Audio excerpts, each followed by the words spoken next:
एक गरीब किसान का बेटा जो सिनेमा हॉल में चौकीदारी करके महीने के सिर्फ 90 रुपए कमाता था, कौन यकीन करेगा कि एक दिन वो ऐसी कंपनी खड़ा कर देगा जिसकी टर्नओवर 5,000 करोड़ रुपए से भी ज्यादा की होगी।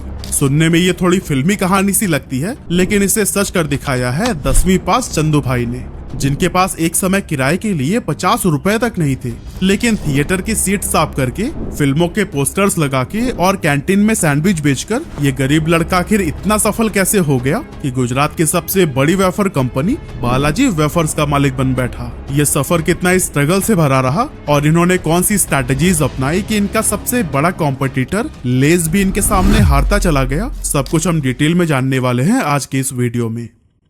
एक्चुअली बात है 1972 की, जब गुजरात के जामनगर जिले के एक छोटे से गांव के अंदर पोपट रामजी भाई वीरानी नाम के एक गरीब किसान रहते थे, जो कि खेती करके ही अपने परिवार का पेट पालते। इन्हें खेतों के ही सहारे जैसे तैसे गुजारा हो रहा था, लेकिन एक साल ऐसा आया कि उनके एरिया में बारिश ही नहीं हुई और सारी फसलें बर्बाद हो गई। और फिर इसके बाद भी कभी सूखा तो कभी बिन मौसम बरसात ने पोपट रामजी भाई और उनके परिवार का जीवन मुश्किल में डाल दिया था। और फिर इन्हीं सभी प्रॉब्लम से ही तंग आकर उन्होंने 20,000 रुपए में अपनी पुश्तैनी जमीन बेच दी और फिर मिले पैसों को अपने 3 बेटों चंदू भाई वीरानी, मेघजी भाई वीरानी और भीखू भाई वीरानी को बांट दिया, ताकि वो इनसे कोई व्यापार शुरू कर सके।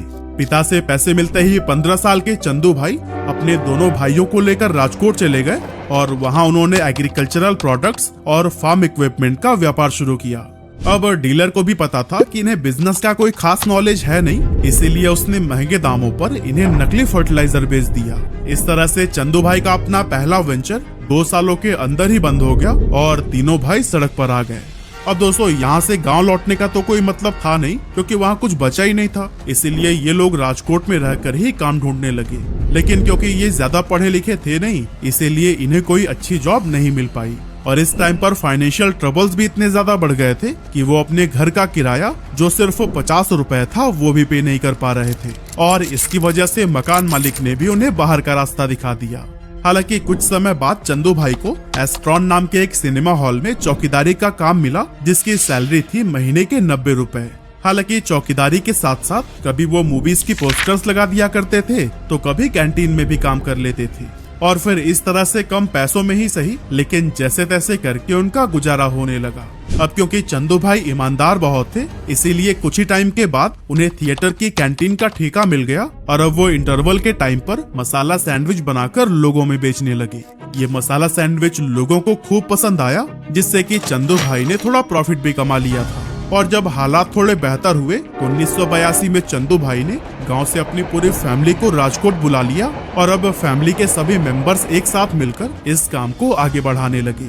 पर दोस्तों, एक बहुत बड़ी प्रॉब्लम यह थी कि उनका सैंडविच आसपास में पॉपुलर तो बहुत हो गया था, लेकिन जो भी सैंडविचेस शाम में बच जाते थे, उनमें अगले दिन फंगस लग जाता और वो पूरी तरह से बर्बाद हो जाते थे। और इन डेली के नुकसान से चंदू भाई भी अब परेशान रहने लगे। और फिर इसी परेशानी के चलते उन्होंने सोच विचार करना शुरू किया कि आखिर ऐसा क्या बेचा जाए जो कि कई दिनों तक खराब ना हो। और दोस्तों, इसी दौरान चंदू भाई को पोटैटो वेफर्स बेचने का आइडिया आया। चंदू भाई ने यह आलू के पतले चिप्स किसी वेंडर से खरीदने के डील की और अपने कैंटीन में बेचने लगे। लेकिन आगे चलकर इस बिजनेस में भी उन्हें यह प्रॉब्लम फेस करनी पड़ी कि वेंडर टाइम पर उन्हें सप्लाई ही नहीं करता था। और फिर जब लोग इंटरवल में आकर चिप्स मांगते तो कई बार वो कैंटीन में अवेलेबल ही नहीं होते थे। कभी सप्लाई में डीले और कभी टूटे फूटे पोटैटो वेफर्स की वजह से चंदू भाई बहुत ज्यादा तंग आ गए और फिर उन्होंने सोचा कि अब वो किसी वेंडर के भरोसे न रहकर खुद का ही चिप्स बनाकर बेचेंगे। उस टाइम पर चंदू भाई के पास 10,000 रुपए की सेविंग्स थी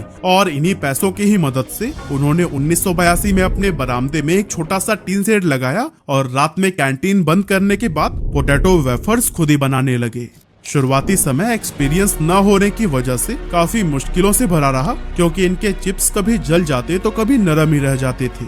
लेकिन कुछ दिनों की मेहनत के बाद आखिरकार इन्होंने परफेक्ट पोटैटो वेफर्स बनाना सीख ही लिया। अब घर पर ही इन चिप्स को बनाने की वजह से चंदू भाई क्वालिटी को भी कंट्रोल कर पाए, जिससे कि इनकी बिक्री काफी तेजी से बढ़ने लगी। इनके पोटैटो वेफर्स की लोकप्रियता को देखकर थिएटर ऑनर ने चंदू भाई के साथ में पार्टनरशिप कर ली और जल्द ही ये 3 अलग अलग थिएटर्स की कैंटीन को भी चलाने लगे। इस तरह से अब चंदू भाई का काम निकल पड़ा और इनके पोटैटो वेफर्स की डिमांड भी बढ़ती ही चली गई। कुछ ही समय में इन्होंने 25 से 30 मर्चेंट्स को भी अपने चिप्स सप्लाई करने शुरू कर दिए और फिर धीरे धीरे ये पूरे राजकोट में पसंद किए जाने लगी। लेकिन दोस्तों मार्केट में और भी कई सारे लोग थे जो कि वेफर्स बनाकर बेच रहे थे। ऐसे में अपनी अलग पहचान बनाने के लिए चंदू भाई ने 1984 में अपने पोटैटो वेफर्स को एक नाम देने की सोची और फिर नाम का आइडिया उन्हें उनके कैंटीन के बगल में मौजूद एक हनुमान मंदिर बालाजी से मिला और फिर इस तरह से बालाजी वेफर्स नाम के अंडर उनके ये पोटैटो वेफर्स आने लगे। लेकिन ये तो बस अभी शुरुआत थी, क्योंकि इतनी सारी कैंटीन्स और मर्चेंट्स से जुड़ने के बाद इनके वेफर्स की डिमांड और भी ज्यादा बढ़ने लगी और एक समय तो ऐसा आया कि परिवार का हर सदस्य दिन रात मेहनत करके भी डिमांड को फुलफिल नहीं कर पा रहा था। ऐसे में चंदू भाई ने सोचा कि क्यों ना वेफर्स बनाने वाली मशीनरी लगाई जाए ताकि कम समय में ज्यादा से ज्यादा प्रोडक्शन किया जा सके। इसी सोच के साथ जब वो मशीन खरीदने पहुंचे तो उन्हें पता चला कि ये तो बहुत ही ज्यादा महंगी है, लेकिन इतने पैसे तो उनके पास थे ही नहीं। तो आखिर अब क्या किया जाए? काफी सोचने समझने के बाद उन्होंने मशीन की फंक्शनिंग को समझना शुरू किया और जब उन्हें समझ आ गया कि ये काम कैसे करती है तो इन्होंने करीब 5,000 रुपए में बाजार से अलग अलग पार्ट्स खरीदकर खुद ही अपने लिए पोटैटो पिलिंग और चॉपिंग मशीन बना डाली। और दोस्तों अगले कुछ सालों तक इसी मशीन के सहारे ही इनका काम चलता रहा और इनका व्यापार भी ग्रो करता गया। राजकोट में एक्सपेंशन के बाद अब चंदू भाई चाहते थे कि इनके वेफर्स देश के बाकी एरियाज में भी पॉपुलर हों, लेकिन इसके लिए जरूरत थी एक बड़े लेवल पर प्रोडक्शन की। इसीलिए 1989 में इन्होंने बैंक से करीब लाख रुपए का लोन लिया और गुजरात का सबसे बड़ा पोटैटो वेफर्स प्लांट खोला। हालांकि उनका ये कदम काफी रिस्की था, क्योंकि उस दौर में बड़े इन्वेस्टर्स या फिर अमीर लोग ऐसे नए वेंचर्स में इन्वेस्ट करने से कतराते थे।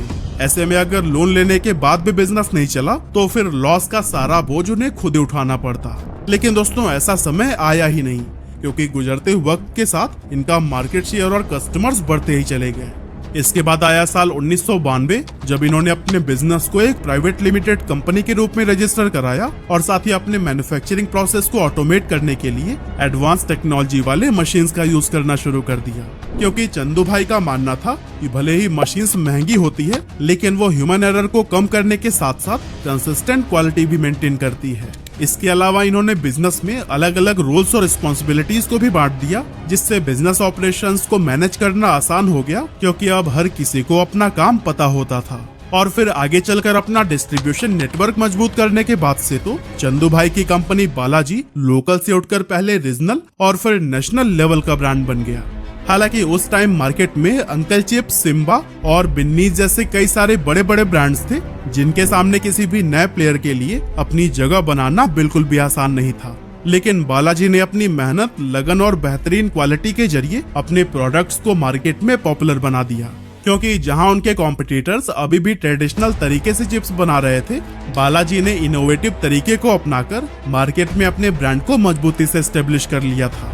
और दोस्तों पता है, इनकी बढ़ती ग्रोथ को देखते हुए एक मल्टीनेशनल कंपनी ने ऑफर किया कि चंदू भाई 4,000 करोड़ रुपए में अपनी कंपनी को बेच दे, लेकिन चंदू भाई ने इस डील से साफ इनकार कर दिया। इसके कुछ समय के बाद बालाजी पोटैटो वेफर्स के अलावा नमकीन और कई दूसरे स्नैक्स भी बनाने लगे और इनके टेस्ट को भी लोगों ने खूब सराहा, जिससे धीरे धीरे ये गुजरात से निकलकर उत्तर प्रदेश, मध्य प्रदेश और इनके ही जैसे कई सारे स्टेट्स में अपने पैर जमाने लगे। इस एक्सपेंशन के साथ ही बालाजी इस बात का भी ख्याल रख रही थी कि कंपनी जो बना रही है वो लोगों की पसंद के अकॉर्डिंग है या फिर नहीं, क्योंकि चंदू भाई को बहुत अच्छे से पता था कि गुजरात के लोगों को जो फ्लेवर पसंद है, जरूरी नहीं कि महाराष्ट्र, राजस्थान या फिर यूपी में वही पसंद आए। इसीलिए ये इस तरह के भी स्नैक्स को बनाने लगे जो कि लोकल टेस्ट को जस्टिफाई कर सके। यह काम प्रॉपर तरीके से होता रहे, इसके लिए इन्होंने अलग अलग स्टेट्स में अपनी मैन्युफैक्चरिंग यूनिट सेटअप की, जिनमें से 3 गुजरात के, राजकोट, वलसाड़ और वडोदरा में, तो वहीं एक मध्य प्रदेश के इंदौर में लोकेटेड है। और इन मैन्युफैक्चरिंग यूनिट की कैपेसिटी हर दिन 1,000 क्विंटल्स पोटैटो वेफर्स और 5,000 क्विंटल्स नमकीन बनाने की है, जो कि दिखाती है कि इन्होंने कितना बड़ा प्रोडक्शन सेटअप तैयार किया है। अलग अलग जगह पर फैक्ट्रीज लगाने का फायदा ये हुआ कि ये लोकल मार्केट्स को बेहतर तरीके से सर्व करने लगे, जो कि इनके मार्केट शेयर को बढ़ाने में काफी मददगार साबित हुआ। यही वजह है कि 2006 में बालाजी वेफर्स ने गुजरात के पोटैटो वेफर्स मार्केट का 90% हिस्सा अपने नाम कर लिया था और फिर इसके बाद से इनकी ग्रोथ को कोई भी नहीं रोक सका। हालांकि तभी अचानक 2011 में कुछ ऐसा हुआ जिसने कंपनी की मुसीबतें बढ़ा दी असल में बालाजी के सबसे बड़े कॉम्पिटिटर पेप्सिको ने इनके ऊपर केस फाइल कर दिया। पेप्सिको का आरोप था कि बालाजी ने उनके लेज मैक्स चिप्स के डीप रिच डिजाइन को अपने रंबल नाम के एक वेफर में इस्तेमाल किया है। इस बात के लिए पेप्सिको ने ना तो कोई वार्निंग दी और ना इसके बारे में बालाजी से कोई बातचीत की, बल्कि फौरन ही कंपनी पर डिजाइन इन्फ्रिंजमेंट का केस ठोक दिया। मतलब आप खुद ही इमेजिन करिए कि एक इंडियन ग्रोइंग कंपनी के ऊपर मल्टीनेशनल जायंट का अटैक। बहुत लोगों का मानना था कि ये केस पेप्सिको ने फ्रस्ट्रेशन में किया था, क्योंकि बालाजी की बढ़ती पॉपुलैरिटी का असर इनके भी स्नैक्स पर पड़ने लगा था। खैर रीजन जो भी हो, पर चंदू भाई ने हार नहीं मानी। इन्होंने पेप्सिको के एलिगेशंस का सामना किया और कोर्ट में आर्ग्यू किया कि पेप्सिको सिर्फ इन्हें इसलिए टारगेट कर रहा है क्योंकि बालाजी वेफर्स की ग्रोथ बढ़ती ही जा रही है। लेकिन इन सब दलीलों के बावजूद हाई कोर्ट का फैसला पेप्सिको के हक में आया और कोर्ट ने बालाजी को अपने चिप्स का डिजाइन बदलने का ऑर्डर दे दिया। इस फैसले के बाद से बहुत सारे एक्सपर्ट्स को ये लगने लगा कि अगर वेफर्स की पैकेजिंग का ही डिजाइन बदल गया तो ये स्टेप उनके ब्रांड के लिए काफी नुकसानदायक हो सकता है। लेकिन चंदू भाई ने कहा कि लोग बालाजी के नाम पर भरोसा करते हैं, न कि पैकेजिंग, डिजाइन और लोगो पर। और दोस्तों आगे चलकर हुआ भी यही, क्योंकि जहां एक तरफ लेज का मार्केट शेयर धीरे धीरे घटता जा रहा था, वहीं बालाजी वेफर्स की ग्रोथ हर साल 20 से 25% की स्पीड से बढ़ रही थी। 2019 तक आते आते कंपनी के पास 65 से ज्यादा प्रोडक्ट रेंज थी और इनकी रीच छोटे छोटे गांव से लेकर बड़े बड़े शहरों तक फैल चुकी थी। इसके अलावा इनका डिस्ट्रीब्यूशन नेटवर्क भी 1225 से ज्यादा डीलर्स तक पहुंच चुका है। और हाँ, द इकोनॉमिक टाइम्स ने इनकी इसी ग्रोथ और लोकप्रियता को देखते हुए इन्हें सुल्तान ऑफ वेफर्स का नाम दिया। आज बालाजी वेफर्स में हजारों लोग काम करते हैं और कंपनी की बिजनेस फिलॉसफी है कि वो हर एक मेंबर को फैमिली की तरह ट्रीट करते हैं और साथ ही कस्टमर्स को भी value for money product provide करते हैं। और दोस्तों इनकी इसी फिलॉसफी ने ही इन्हें लोगों के बीच एक वफादार और भरोसेमंद ब्रांड बना दिया है। हालांकि यहाँ तक पहुँचने के लिए चंदू भाई ने कुछ ऐसी बिजनेस स्ट्रैटेजीज पर भी काम किया है जिसके चलते इनके कॉम्पिटिटर्स इन्हें कभी भी हरा नहीं सके। और इन्हीं स्ट्रैटेजीज में से पहली है लोकल फ्लेवर्स। अब जैसा कि हमने जाना कि बालाजी वेफर्स की शुरुआत तो गुजरात में हुई थी, लेकिन चंदू भाई को पता था कि अगर इन्हें नेशनल लेवल पर अपनी पहचान बनाना है तो फिर इंडिया की बाकी मार्केट में भी अपनी प्रेजेंस बनानी होगी। इसीलिए इन्होंने गुजरात से निकलकर देश के दूसरे हिस्सों में भी अपना फुटप्रिंट बढ़ाया। और इस एक्सपेंशन का सबसे बड़ा फायदा ये हुआ कि इन्हें लोकल फ्लेवर्स के साथ में इनोवेशन करने का मौका मिला।